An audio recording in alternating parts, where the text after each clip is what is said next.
Yes, west బెంగాల్లో నకిలీ నోట్ల కలకలం అనేది ఇప్పుడు బయటకు వస్తుంది. ఇది దేశవ్యాప్తంగా పెను సంచలనంగా మారే అవకాశంగా కూడా రేపు మారబోతోంది. దీనికి సంబంధించి ఎక్కడ ఈ లీక్ దొరికింది అంటే నిజానికి వెస్ట్ బెంగాల్లో ఈ నకిలీ నోట్ల అంశం అనేది సర్వసాధారణం. అక్కడ నేను అంతకు ముందు చెప్పినట్లుగా నకిలీ ఆయుధాలు కానీ లేదంటే కానీ ఇలాంటివన్నీ కూడా సర్వసాధారణం. కానీ ఇప్పుడు పోలీసులకి అక్కడ దొరికిన ఒక క్లూ ఆధారంగా మొత్తం దేశవ్యాప్తంగా ఈ నకిలీ నోట్లను ఎలా విస్తృతపరిచారో, ఇవి ఎక్కడి నుంచి వస్తున్నాయి అన్న విషయాలన్నీ తెలిసాయన్నమాట.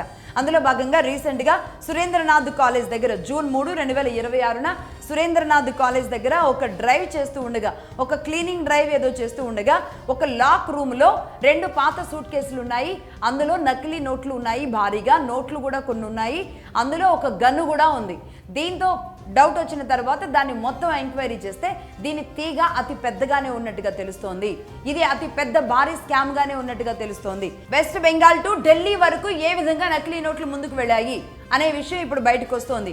ఎక్స్క్లూజివ్గా మగధా న్యూస్కి వచ్చిన ఇన్ఫర్మేషన్ ఏంటి అంటే, ఇక్కడ వెస్ట్ బెంగాల్ నుంచి తెలుస్తున్న విషయాలు ఏంటి అంటే, నిజానికి ఈ నకిలీ నోట్లు అనేది దాదాపుగా ఇటే వెస్ట్ బెంగాల్ నుంచే భారతదేశంలోకి ఎంట్రీ అయింది. పాకిస్తాన్ నుంచి ఐఎస్ఐ ఏదైతే నకిలీ నోట్లను ఏ విధంగా ఇన్నాళ్ల పాటు భారతదేశం మీదకి పాకిస్తాన్ ద్వారా వదులుతూ వచ్చారో, ఇప్పుడు అందుతున్న సమాచారం ఏంటి అంటే పాకిస్తాన్ కంటే కూడా 10 రెట్లు ఎక్కువగా బంగ్లాదేశ్ నుంచి నకిలీ నోట్లు భారతదేశంలోకి వచ్చాయి అన్న విషయం ఇప్పుడు ఎక్స్క్లూజివ్గా మగధా న్యూస్కి అందుతున్న విషయం. నిజానికి ఎన్డీఏ ప్రభుత్వం అధికారంలోకి వచ్చిన తర్వాత నోట్ల రద్దు కార్యక్రమం తీసుకోవడానికి గల కారణం కూడా ఇదే మేజర్గా. ఈ విధంగా నకిలీ నోట్లు భారతదేశంలోకి విపరీతంగా వచ్చి ఉన్న నేపథ్యంలో కావాలనే ఒకే దెబ్బకి 2 పిట్టలు అన్నట్టుగా ఆనాటి ఎన్డీఏ గవర్నమెంట్, మోడీ గవర్నమెంట్ తీసుకున్న ఒక కీలకమైన నిర్ణయమే ఈ నోట్ల రద్దు అంశం.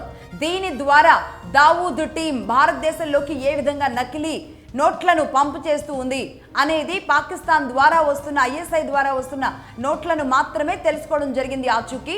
బట్ బంగ్లాదేశ్ నుంచి కూడా జరుగుతుంది అని తెలిసినప్పటికీ ఇప్పుడు అర్థమవుతున్న విషయం ఏంటంటే పాకిస్తాన్ కంటే 10 రెట్లు ఎక్కువగా బంగ్లాదేశ్ నుంచి ఈ నకిలీ నోట్లు అనేది దేశంలోకి వచ్చాయి అన్న విషయం ఇప్పుడు ఆరా తీస్తోంది ఎన్ఐఏ.